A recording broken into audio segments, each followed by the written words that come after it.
obvious, of course, that there have never been so many ways to reach consumers. Empowered by technology and more mobile than ever, consumers move through more than 100 brand experiences a day. More than 100 brand experiences a day. And of course, the irony of that is that it's never been harder to truly connect. As marketers, we know this. We know that every single Vine and Instagram and tweet adds to the clutter. But the best brands move beyond product and function and clutter, and they connect emotionally with people. And we mostly know who those brands are. Now, I know you already have comprehensive marketing dashboards. I know that. And you're very ably tracking things like the pieces of content that get to your landing pages. You're tracking evaluation. You're tracking effectiveness. In many cases, I know you're even doing attribution modeling, right? You're all doing that. And while those are all important, and I've spent most of my career in marketing sciences and measurement, I'm here to convince you, or maybe even just introduce you to a metric that I've grown to love, and that's brand attachment. And the reason why I love it is not because it's novel and new. I actually love it because I've never seen a metric in my career that has a higher correlation to sales than brand attachment. It's better than overall satisfaction. It's better than willingness to recommend. It's better than likes. It's better than shares. It's better than engagement, and a whole host of other metrics that I've tested it against. So, true confessions here, I love brand attachment. And if I do my job really well in the next 30 minutes or so, hopefully you'll love brand attachment as well. Brand attachment is a marketing construct that was first envisioned by Thompson, Park, and McGinnis at USC almost a decade ago. Brand attachment, put simply, is the emotional connection between people and brands. Okay, it's the emotional connection between people and brands. And it's based on John Bowlby's seminal work on human attachment. Does anybody know, anybody have a psychology background? Anybody heard of Bowlby before? Yeah. So Bowlby was a psychologist that throughout the 1960s went around the globe and studied human attachments between caregivers and toddlers, infants, and young children.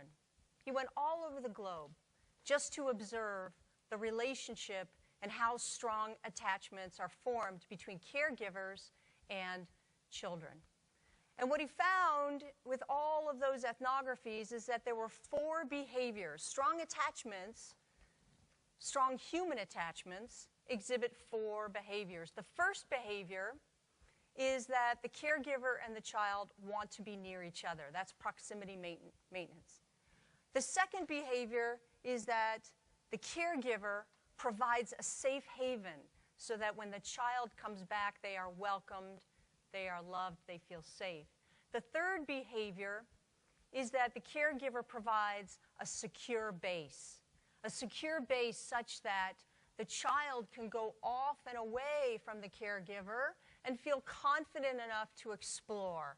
And the fourth behavior is having anxiety from separation, from too long of a separation. So this was John Bowlby's work in the 60s and 70s. And 2 decades later, you may be wondering, of course, what does this have to do with marketing? Who's wondering that? Well, 2 decades later, researchers found that humans can not only form attachments with other humans, but they can form attachments with objects and brands as well.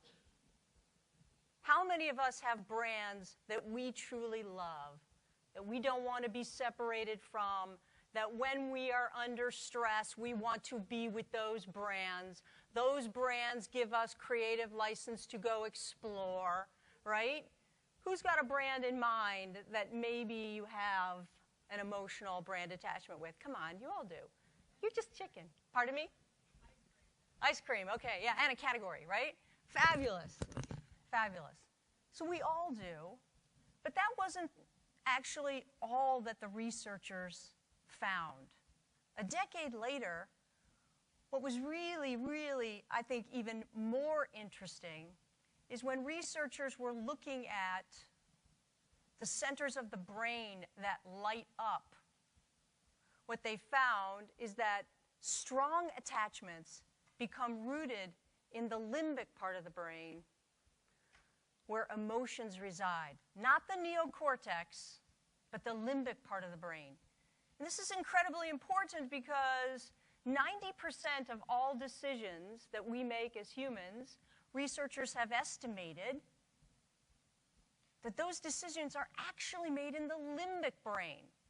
Now, we may rationalize them and put them into the neocortex part of the brain, but they are, in fact, rooted in the limbic system. This is where emotions reside. Fascinating. Fascinating stuff. And regardless of whether or not it was a human attachment that was lighting up the limbic part of the brain or a brand attachment, it was there. It was those strong attachments. And they found that the emotions that were most connected and that were drivers of lighting up the limbic system and brand attachment were emotions related to affection, connection, and passion. Affection, connection, and passion. Those are the three drivers, the three determinant emotions of brand attachment.